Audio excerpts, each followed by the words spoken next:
Hi everyone, Big Thinny Snack Tano here, the internet's busiest music nerd, and it's time for a review of this new Mac DeMarco album, Guitar. Canadian singer-songwriter Mac DeMarco is back with his sixth full-length LP, I believe, Guitar, which finds the indie powerhouse digging deep into his current life at the moment. It's really his first proper album to entirely feature vocals since 2019, because in case you needed a refresher, his most recent LPs included that 5 Easy Hot Dogs instrumental album, and then there was also One Way G, which was sure an interesting excursion of sorts, but it was also an 8+ hour compilation of studio extras and Lucy's, that sort of thing. 199 songs in total. So yeah, those have been Mac's latest projects. However, it's still important to note that his history as one of modern indie music's best and brightest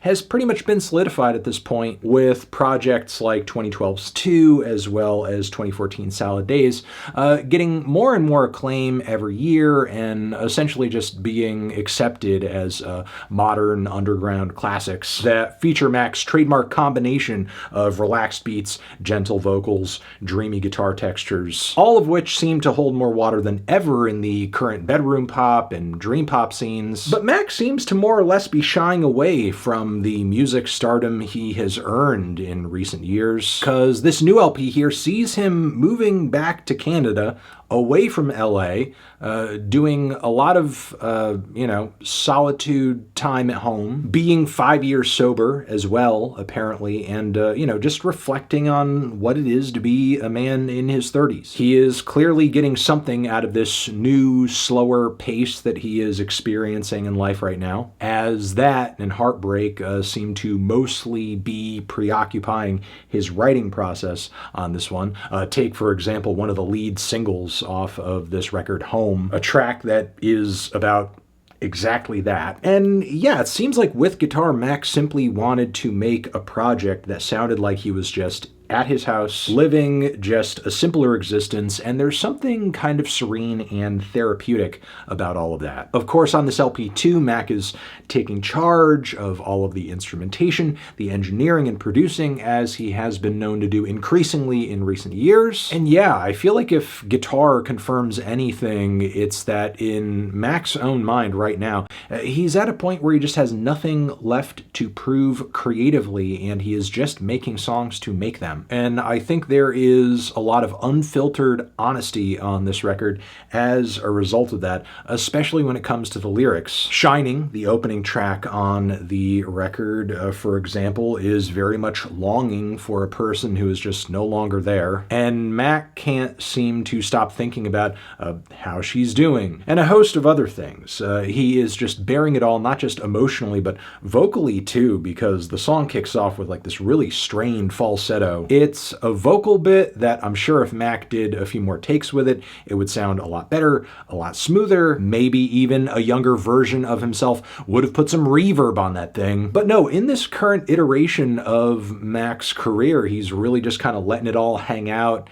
It's sounding real simple, real skeletal. Emotionally, thematically, similar themes are echoed on the following Sweeter, a song that is very much about having known the feeling of love, but now it's gone, and kind of flirting with the idea of trying it all once again. And if it were to be tried again, it would be Sweeter. There's also Phantom, which is, kind of a repeat romance type of track once again, as Mac is kind of haunted by the memory of a love that is now gone. And again, these feelings, these ideas are very heavily leaned into for a good deal of the track list up until Rock and Roll, which is another very kind of surface track in terms of like what it is going on about, Mac kind of devoting his life and soul to the idea of rock and roll itself. But the irony of that being, this instrumentally is one of the most mellow tracks on the entire project. There are a few other interesting commentaries deeper into the record.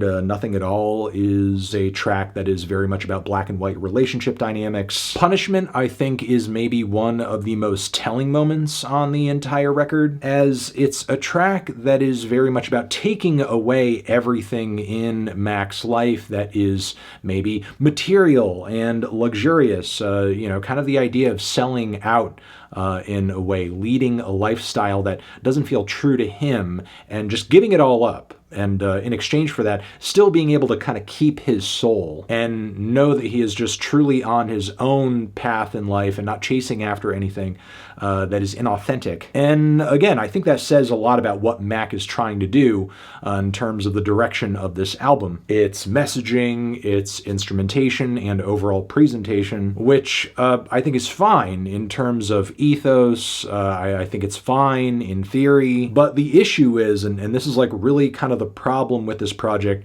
for me, like with his Hot Dogs record several years ago at this point, I found a lot of the production and instrumentation on this project to just be like too flat, too colorless, too dry. I mean, I do think the mixing on guitar by comparison is a lot smoother and a lot easier on the ears. For sure, the sound of this project is very gentle, but there is a uniformity and a monotonousness that really does kind of get tiresome before the record is even over. And this is not even that long of an album, because as you move across this record, you will very quickly realize hey, a lot of these drum patterns and guitar strumming patterns and sometimes chord progressions too are very samey, are very similar, which again, I think if we're talking just like, demos and the essence of songwriting, like that's fine, that's cool. But a lot of the time it just kind of feels like Mac DeMarco has pulled together a bunch of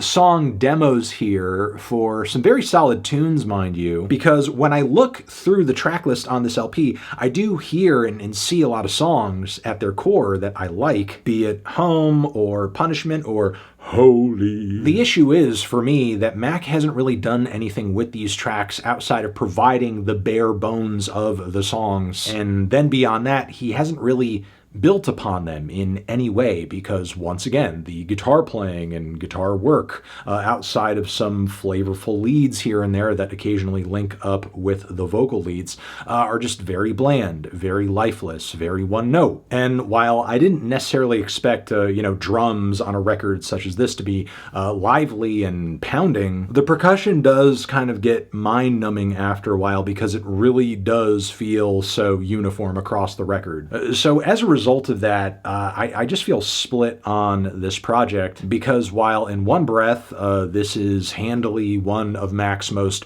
personal and focused and moody albums to date, by that same token, the instrumentation and the production is just so deeply uninspired and boring. So I don't really know what else to say other than that, which is why I'm kind of feeling a light to decent 5 on this album.